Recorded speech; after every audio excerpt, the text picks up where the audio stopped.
What's going on, guys? Today we're going to talk about a fragrance from one of the oldest existing, still to this day, houses in history, I believe. Strap up, let's go for that ride. Okay, dinner for two. I watch that head move side to side as I let the sin into the room. You are on time, let's connect minds. Trying to get into a mood. We gon' be fine. Close up the blinds, no rush. Finish the food.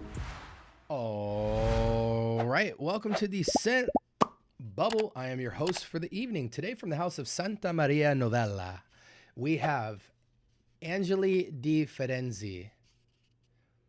And this is Eau de Cologne concentration, unisex fragrance, Fragrantica rating of 3.95. We round that up to a 4 out of 5 out of 488 votes. And this release came out in 2006. I'll tell you a little bit about this house in a second, but while we are queuing this up, I don't want to waste too much of y'all's time in terms of initial impressions. So let's go straight into it. Really cheap testers. I want to be real with you. Most people have cheap testers, so that's not saying much. But man, these white caps just piss me off. Okay, so Santa Maria Novella. I picked these up straight from Italy, where the house is, I believe, in Florence, if I'm not mistaken.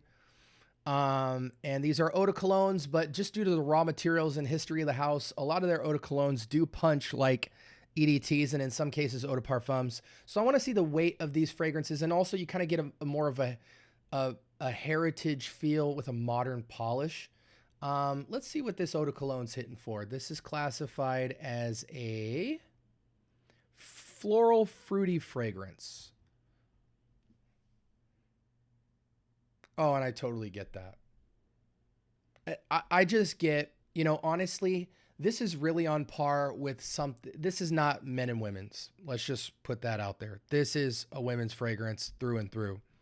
Airy, musky, aquatic, aquatic meaning watery type of, this is a very rose water type of fragrance. It does have this kind of sweetness to it. There's got to be some fruit in here. Not necessarily like a peach, but something in here. Rose and something. White florals, water notes, just typical hairspray. Not with the hairspray chemical feel, but like a natural hairspray or like a Dove shampoo type of feel. This is a glorified skin scent for sure. Yeah, it feels very typical. I wouldn't imagine if this is like a white and purple floral medley. And it kind of has a very like, not necessarily baby bath water, but it has like a rose petals soaked in water bathtub kind of feel with a hint of maybe some Johnson & Johnson bubble bath in there. It's more aquatic and rosy than soapy. I don't really have much to say about this. Let's just get straight into it here. Jasmine, Cyclamen and Ylang-Ylang. Not a lot of Ylang-Ylang. I don't know why. That might just be giving a nice bright top to it. Definitely white and pinkish floral.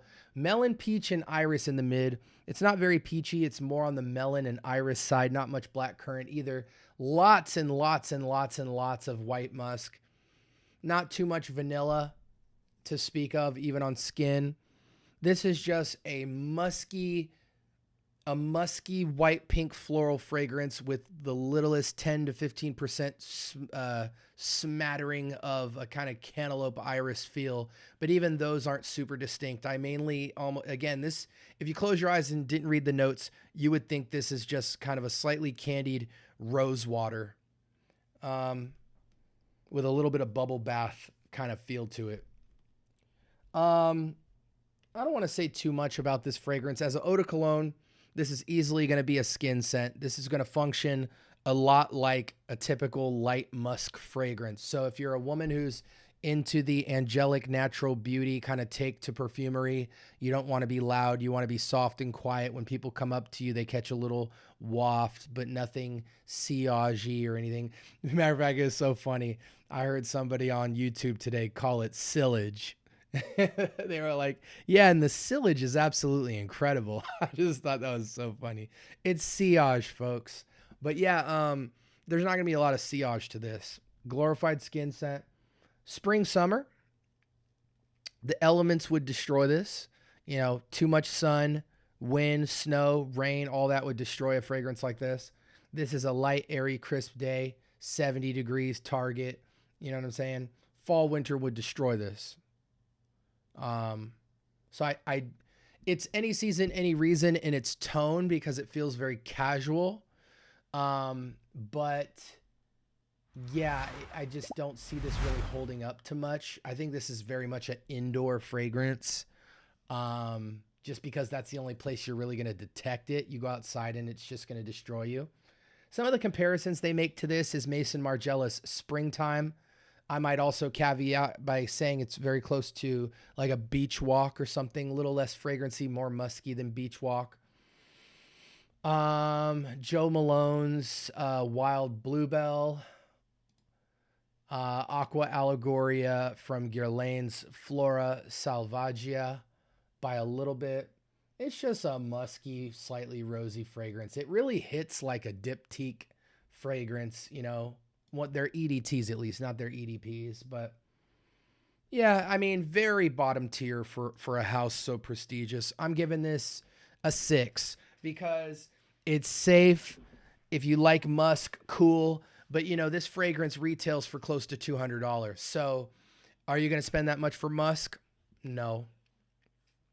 Even Maison Margiela's, you know, Beach Walk and Sailing Day and stuff like that really kind of pisses me off because they try to charge around $100 even for that stuff. And it's like, I can name like 3 to 5 vintage fragrances that cost less than $30 and absolutely trump them in performance.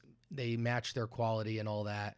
This is more so if you got the money and you're balling, you just want like, no, I mean, honestly, I don't see this selling a lot. I mean, it did get a 4 out of 5 rating, but not that many people are buying it. You know, 500 people. How long has it been out? 2000. It's launched in 2006. So it's been around for 20 years. Only 488 people have rated it on Fragrantica. That's telling you something. I mean, the quality's there. It's good, but I think you're going to spend the money, slightly enjoy it, and then be like, man, you know how much fragrance I could have got for $200-300? Easily. Alyssa Ashley, Musk, the Narciso Rodriguez, Musk for her, the Estee Lauder Pleasures, if you want something more fragrant than musky, even though Estee Lauder Pleasures is quite musky and quite watery and rosy. All of those are cheaper. All of them are. So those are my alternatives, ladies. I know this is marketed as a unisex fragrance, but I assure you it is not. Wear what you want, but you are here in the scent bubble. And when you're in the scent bubble, you get my mind, not your mind or the politically correct mind. This is not a channel for politics. This is a channel about me and my journey and giving you information from my mind in terms of how I perceive things. And hopefully it helps you. But if it doesn't, that's okay too. I'm just documenting my journey. You're along for the ride. So with that being said, I give this fragrance a solid 6. Don't buy it. There's too many good alternatives under $30. But for what it is, yeah, I still keep it at a 6. This is Santa Maria Novella. I do encourage you guys to check out this house though, because it's one of the oldest houses out there. Their bottles look exquisite. There's a ton of history. At bare minimum, look up the history. And if you're privileged enough, get a sample set, because in my experience with this house, I've now smelled over 10 fragrances from Santa Maria. I own 2 of them, including Quercia and Ambra. And I own a ton of samples outside of the bottles. Every 10 to 15 fragrances, you will find one that's special. And so do you want to neglect the house because of that? I can understand if you do, but if you can get a discovery set, you might find a rare gem and then have a bottle on your shelf that has a really nice historical narrative behind it that none of your other bottles of fragrance could offer you. So it's really how far down the rabbit hole do you want to go? If you don't want to go that much and you just want what this offers, there's plenty out there for you very affordably. Santa Maria Novella, Angeli di Firenze, 6 out of 10. Women, You got other options out there. Like, comment, subscribe. More importantly, turn on that notification bell. Talk to me. I do talk back. I'm going to throw some videos up on the screen based off what you've been searching for that I think you'll be interested in. I got to get out of here, but feel free to stay and binge all day long. If you're into fragrance content, this is where you want to be. I promise you. And with that being said, I hope you have a blessed rest of your week. This is SB signing off.